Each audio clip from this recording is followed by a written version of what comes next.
Les clignotants sur les autos n'ont que deux positions actives. Les essuie-glaces, il y en a trois. C'est encore plus intéressant.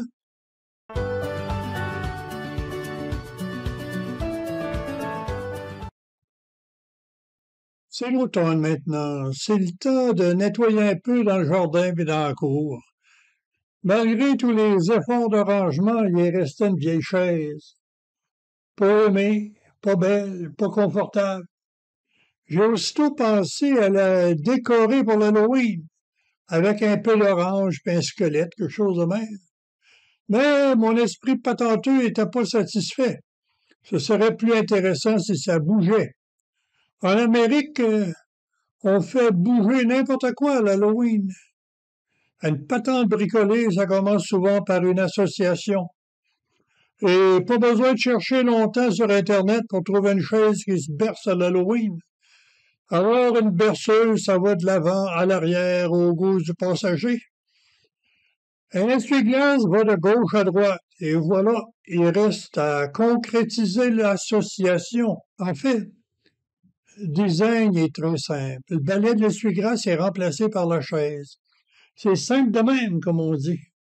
Alors, j'ai monté un moteur d'essuie-glace sur les équerres. Et ça, c'est connecté à un contrôleur qui gère la vitesse, les arrêts, comme ferait une personne assise. Il faut ensuite prévoir un bras pour attacher ça à la chaise et fournir du 12 volts pour le moteur, comme dans une auto.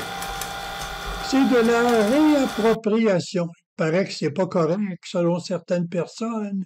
Mais heureusement, un moteur, ça se plaint pas en tirant, en poussant une chaise ou un balai en caoutchouc. Mon installation était donc concluante et attendait la fin du mois pour remorquer la chaise.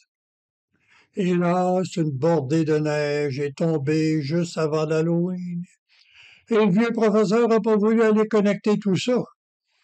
La neige tue le plaisir quand on est vieux. Mais au moins, j'ai fait fonctionner la mécanique sur la table. Je rentabilise l'expérience en faisant cette réflexion automobile. Des clignotants, si on oublie la position arrêtée, c'est manichéen. Gauche-droite, vice-vertu, selon le cadre de référence. L'essuie-glace, c'est déjà plus nuancé. Peut être activité de trois manières. En mode intermittent, en basse vitesse, en haute vitesse. Pas besoin de manuel d'utilisation. Pour quelques gouttelettes, juste un peu nuisible, c'est le mot en I.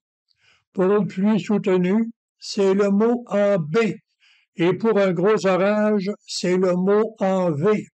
Paraît que ça fait jeune et éveillé de ne pas dire les choses, mais juste une lettre.